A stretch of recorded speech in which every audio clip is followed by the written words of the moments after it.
दोस्तों, कभी किसी पार्टी को वोट ना देने के लिए आपकी पिटाई हुई है? मतलब जब कभी चुनाव होते हैं और आपने जिस पार्टी को वोट दी है वो पार्टी हार जाए और ओपोजिशन वाली पार्टी जीत जाए और जीतने वाली पार्टी आपको चुनाव के बाद आपकी पिटाई करे क्योंकि आपने उनको वोट नहीं दी थी।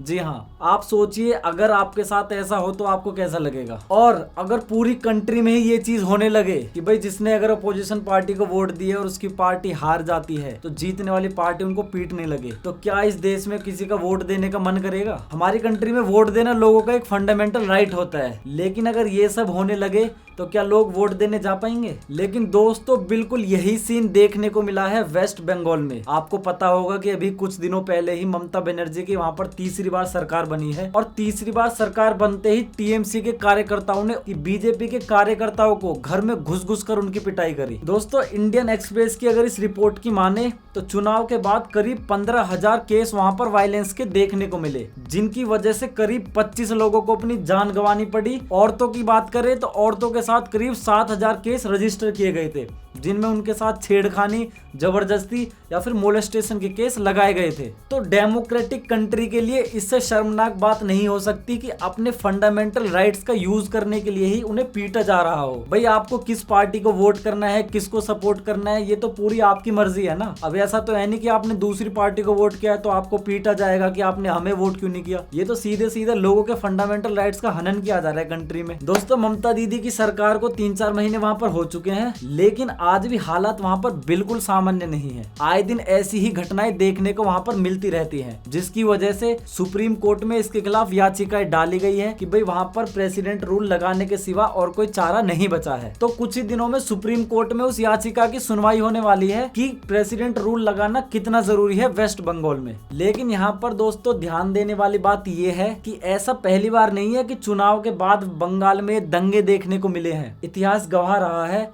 कि जब जब बंगाल में चुनाव हुए हैं तब तब वहां पर उसकी कीमत आम जनता को चुकानी पड़ी है। जब भी चुनाव खत्म होते हैं तो वहां की आम जनता ही बीच में पिसती रहती है। अब जीतती कोई पार्टी है, हारती कोई पार्टी है, लेकिन कीमत चुकानी पड़ती है आम जनता को। अब जीते या मरे पार्टी को क्या लेना, लेकिन आफत तो लोगों पे आती है ना, जो वहाँ के नॉर्मल पीपल हैं, जो कॉमन पीपल है, आम जनता जो रहती है, उनकी बेचारों की क्या गलती? वो तो वोट दे देते हैं, ये उनकी गलती है बस। एक रिपोर्ट की अगर हम माने तो दोस्तों 1977 से लेके 2009 तक करीब 55,000 पॉलिटिकल मर्डर्स वेस्ट बंगाल में हो चुके हैं। अब आप सोच सकते हैं कि 55,000 कितना बड़ा एक नंबर होता है। तो ये सब जो लोग थे ना, ये वेस्ट बंगाल की पॉलिटिक्स का शिकार हुए थे। उसके बाद बात करें अगर 2011 के असेंबली इलेक्शंस की, तो उसमें 9 महीने में करीब 56 लोगों को अपनी जान गंवानी पड़ी थी। फिर बात आती है 2019 में जो लोकसभा के चुनाव हुए थे, उन चुनाव में भी 12 लोगों को अपनी जान गंवानी पड़ी, जिसमें से 11 तो आदमी थे यानी कि जवान थे और एक 2 साल का एक बच्चा था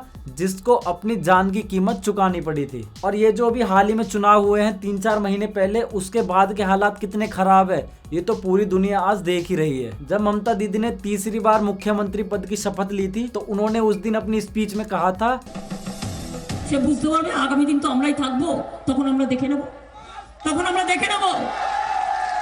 ভোটের পরে তো সব পালাবে, তখন বলবে আর কিছুদিন সেন্ট্রাল ফোর্সকে রেখে দাও, আর কিছুদিন সেন্ট্রাল ফোর্সকে রেখে দাও যেন আমাদের বাঁচিয়ে দেয়,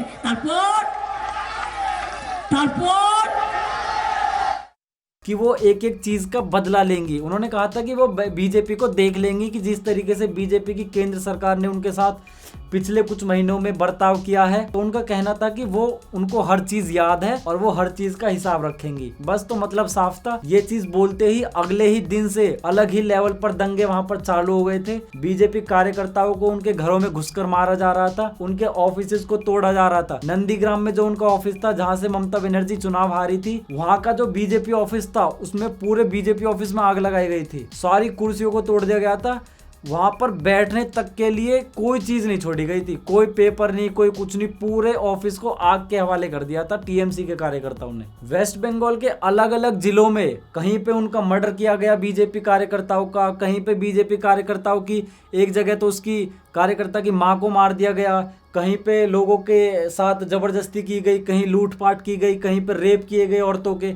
मतलब जितना गंदा हो सकता था ना उतनी गंदी हरकतें टीएमसी के कार्यकर्ताओं ने करी है चुनाव जीतने के बाद। हालात आज ये हो चुके हैं कि जो वहां पे बीजेपी के कुछ लोग बचे हुए थे ना, वो अपनी जान बचाने के लिए वापस से टीएमसी में आ रहे हैं। लेकिन जब हालात बिल्कुल बेकाबू हो गए वहां पर, तो बीजेपी के बड़े बड़े नेताओं ने चिंता व्यक्त करी और कई लोगों ने हाई कोर्ट में अपील दाखिल करी कि भाई यहाँ पर प्रेसिडेंट रूल लगाया जाना चाहिए, क्योंकि कानून व्यवस्था पूरी तरीके से ध्वस्त हो चुकी है। पुलिस खड़ी रहती है, ड्रामा देखती रहती है, उनके सामने लोगों को पीटा जाता है, मारा जाता है, आग लगाई जाती है और पुलिस वहां पर अंधी बहरी होकर खड़ी रहती है। कोई हेल्प पुलिस के द्वारा नहीं की जा रही है। जब कई सारी अर्जियां वहां पर लगाई गई कलकत्ता हाईकोर्ट में, तो हाईकोर्ट ने कहा था कि हालात बिल्कुल भी सामान्य नहीं है वेस्ट बंगाल में, और ममता बनर्जी की सरकार हालातों को छुपा रही है, वो सच्चाई नहीं बता रही है लोगों के सामने। जिसके बाद टीएमसी के नेताओं ने कहा था कि ऐसा कुछ नहीं है और वहाँ पे हालात बिल्कुल सामान्य है, कोई वहाँ पर गड़बड़ नहीं हो रही, कोई दंगे नहीं हो रहे, जो कि बिल्कुल झूठ था। क्योंकि वहाँ पर मीडिया में सीधे सीधे जो वीडियोस आ रही थी, मीडिया में जो रिपोर्ट्स आ रही थी, वो बताती है कि किस लेवल पर वहाँ पर वायलेंस किया गया था लोगों के साथ। फिर जब कलकत्ता हाईकोर्ट के सामने सारे सबूत पेश किए गए, तो कलकत्ता हाईकोर्ट ने कहा कि इस मैटर को एनएचआरसी यानी कि नेशनल ह्यूमन राइट्स कमीशन के सामने दे देना चाहिए। वही इस केस की पूरी जांच करेंगे कि किन किन लोगों के साथ क्या क्या हुआ है, कितने लोग मारे गए हैं, कितने लोगों के घर जलाए गए हैं, मतलब पूरी रिपोर्ट एनएचआरसी तैयार करेगी। जिसके जवाब में ममता बनर्जी की सरकार ने कहा था कि भाई हालात यहाँ पर सामान्य है और इस केस को जो है एनएचआरसी को ना सौंपा जाए, और कलकत्ता की जो पुलिस है, वेस्ट बंगाल की पुलिस, वो इस केस में सही तरीके से जो है पड़ताल कर रही है। और हम नहीं चाहते कि किसी केंद्र सरकार की कोई जो टीम है एनएचआरसी जैसे, उसको यहाँ पर भेजा जाए और वो यहाँ पर पूछताछ करे या इस केस की पड़ताल करे, और हम अपने लेवल पर ही इस केस को सुलझा सकते हैं या फिर सारे सबूत जो है इकट्ठे करके कोर्ट के सामने रख सकते हैं। लेकिन हाई कोर्ट ने उनकी अपील ठुकरा दी थी और उन्होंने कहा था नहीं, इस केस की जो है जांच जो है एनएचआरसी के द्वारा ही की जाएगी। और जब वहां पर एनएचआरसी की टीम जांच करने के लिए पहुंची,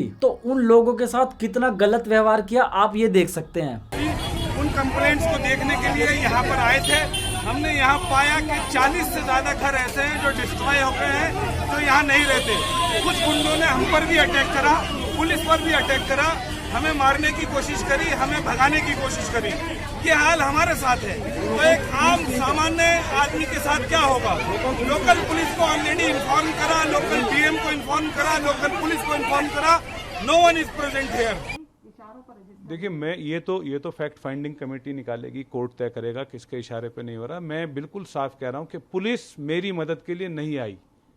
मैं वहाँ पर गया, हर मीडिया चैनल में चला क्या इंसिडेंट हुआ, टिल नाउ मेरे से अभी तक किसी पुलिस वाले ने कोई कांटेक्ट नहीं करा है। मुझसे अगर आप कहें कि अब आप दोबारा चले जाइए, मैं नहीं जा सकता वहाँ, इतना डर मेरे अंदर है कि मैं वहाँ 10 सीआईएसएफ के जवानों के साथ था, मैं नहीं जा सकता वहाँ पर।